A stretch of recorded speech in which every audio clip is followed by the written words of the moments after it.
Yo everyone, thanks for joining me once again for Larry's full card betting guide. This weekend we have UFC Fight Night, Lewis vs Teixeira to watch, and I'm keen to go through some of my own bets and ideas for betting opportunities for the card. I'll be going through absolutely everything in this betting guide, from who I pick to win each fight, my own strong favorites and solid underdogs, my favorite lock of the card and underdog lock of the card, and to finish off, I will walk you guys through all my own personal bets, just so you can see what I've decided to do with all the research I've put into this card. As always, timestamps are in the description and the comment section below if you guys want to skip to anything in particular. So without further ado, let's jump into the video. What you're looking at here are the lists of favorites and underdogs for the entire card. And like I always say, this is just to show you guys who I actually ended up picking to win on this card and how many of those picks were underdogs and favorites. If you haven't come here for my full card predictions and breakdown video for this card, where I talk in detail about all my reasoning for all my fighter picks, please go and check that out if you want some additional information on why I made the picks that I've made. And if you have come from that video, like I always say, thanks for supporting the channel and watching both videos, guys. It means a lot to me. I will now highlight in green who my picks were for this card, and as you can see, I've only ended up picking a few underdogs in this one. It's a very favorite heavy card this time around, and what I mean by that is that some of these favorites are literally like a minus 1,000 favorite over their opponents, so some of the picks are a little bit more of like a no-brainer pick in my opinion. I also wanted to say this, and I think I'll get into this a little bit more, maybe in the solid underdog section, and that's although Wonderboy and Calvin Kattar are underdogs in their fights, and I have picked against both of them, I think realistically it isn't the worst stylistic matchup for both of them, and I do think they have a better chance of winning than the odds say, especially Wonderboy being a plus 300 underdog right now in his fight, so that's something I just wanted to mention.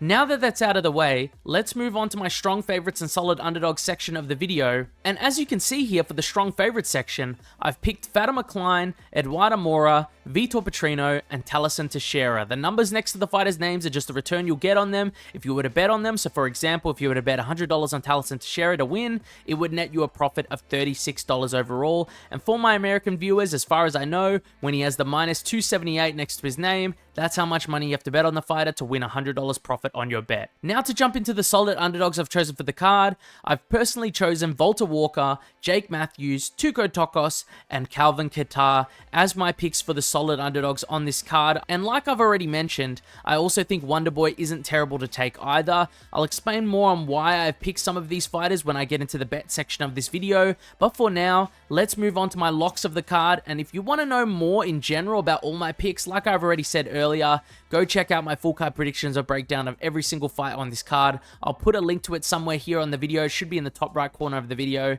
Now that we're on to my locks of the card though, I have ended up choosing Eduardo Mora as my favorite lock of the card, and honestly, I had a few people to choose from here. I just really think that at this point in her career, Lauren Murphy is just completely done. I really had thought she retired before. I had said this in my prediction video. I was surprised to see her fighting still, honestly. She's 42 years old. She's been away from the octagon for 2.5 years. And Eduardo Mora is actually pretty solid as a prospect. And I just think she's going to show up and have a dominant performance over Lauren Murphy. That's my takeaway from that matchup, guys. And that's why Eduardo Mora is my lock of the card for the favorites. Let's move on now to my underdog lock of the card. And I actually had a hard time picking an underdog here that I was fully confident in, and I just think I did end up having to edge it towards Jake Matthews here, and I was thinking about putting Volta Walker here if anyone wanted to know.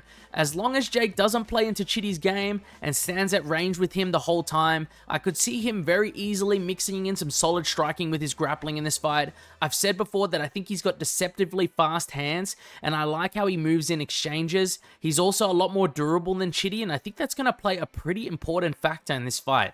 This is a pretty close one though, but that's my reasoning for having Jake Matthews as the underdog lock of the card this week. Let's move on now to my personal bets I have on this card, and here they all are for you guys, my current personal bets I have on this card, so you can check them all out. We've done well on bets recently. I believe we're on a 2-week in a row profit streak right now, so I'm pretty keen to see how all these bets end up finishing for this card and try to make that a 3-week profit streak. There are many different types of bets here, as you can see, so I'll run you through all of them now. The hidden bet in white is the subscribers bet of the week, and I'll reveal who I chose after I've read out all these bets here. So let's start with the specific prop bets. I've got Calvin Kattar and Steve Garcia to end by KO, and I think this one is pretty much guaranteed to happen, especially with the way that Steve Garcia fights, and Calvin isn't afraid to trade either. I can see this one with one guy going down on fight night. I've also got Chris Curtis parlayed with Morgan Charrier, and I've just been thinking more recently, and I really do think that Chris Curtis is close to a guaranteed victory here, and Morgan just seems like another solid fighter to have paired with him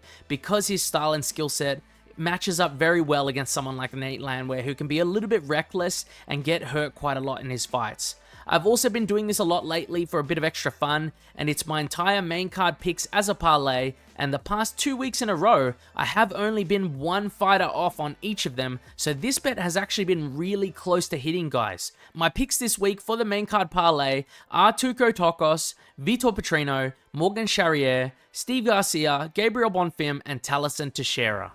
And lastly, guys, before we get into the single fighter bets, I do have my confident picks list as a parlay here, and this bet has been hitting the most consistently among any bets I've had, and obviously, the fighters do differ from week to week, but I think I've done a pretty solid job overall each week, feeling out who is close to a guaranteed win on each card. And for this card, I've chosen Fatima Klein, Eduardo Mora, Vitor Petrino, and Taliesin Teixeira for this parlay, and I wouldn't even be mad with anyone wanting to replace one of these guys with Chris Curtis, for example, guys. Like, if you didn't agree with one of the picks like Taliesin Teixeira, you could replace him with Chris Curtis, in my opinion. Now to move on to the main bets I have. These are all my single bets, so I'll explain a few of them here. I've got my underdog lock of the card in Jake Matthews here as a bet, and I've already explained a lot on why that is in my predictions and breakdown video, and also in this video in my locks of the card section, so I won't break this down again, guys, and I'll save you guys some time here. I've also got a bet on Volta Walker, and I am a little bit nervous about this one, but Volta Walker is just so underratedly good as a submission grappler and a grappler in general, and in the heavier weight classes, it doesn't take much to stand out above the rest, and when you have a grappling base, you are very likely to do well in a lot of your fights. Kennedy is solid though, guys, so we'll have to see how this fight plays out come fight night, but I do think Volta Walker is a good underdog opportunity here. Moving on to the last bet, before I reveal the subscribers bet of the week, it is Tuco Tokos, and I've said this many times before, the toughers cannot grapple to save their lives. They will, of course, have the advantage in the stand-up against a lot of guys. Junior Tuffer is the more dangerous striker in this matchup as well, but Tuco Tokos isn't afraid to use his wrestling in fights, and I think he has a lot of success in this matchup with his grappling. Now to reveal the subscribers bet of the week, I have ended up choosing this person here as the subscribers bet of the week, but it was this bet in particular, picking Taliesin Teixeira by KO in the first round. I already had the other bet with Chris Curtis in it, so I decided to just pick this one, but I do appreciate you, my friend, getting your bet in this week, and I appreciate everyone who leaves their bets and nice comments in the comment section below, just in general, because I really do read all of the comments, and I appreciate all of them. That bet has now been added to my betting guide, guys. If you want to be the subscribers bet of the week and be a part of the next betting guide, when I post my predictions video for the next card, chuck your bet in the comment section below of that video and you might be the next person to be chosen for the subscribers bet of the week. Good luck to everyone watching this video for your bets for UFC Fight Night Lewis vs Teixeira. That's it for Larry's full card betting guide for UFC Fight Night Lewis vs Teixeira. If you like the videos and want to see more of it, please let me know in the comments below and make sure you like the video, of course. Also, as something a little extra for you guys here, I've been thinking about potentially starting to go live for some of the cards. If anyone is curious about that, and if you do like the idea of potentially having a chat with me while the cards are going, let me know in the comments below of this video, because I might actually start doing that sometime soon. I actually don't have a webcam though yet, so I might have to get one down the line, but I will start the streams nonetheless if enough people want to see them. But thanks for watching, guys, and see you guys next time.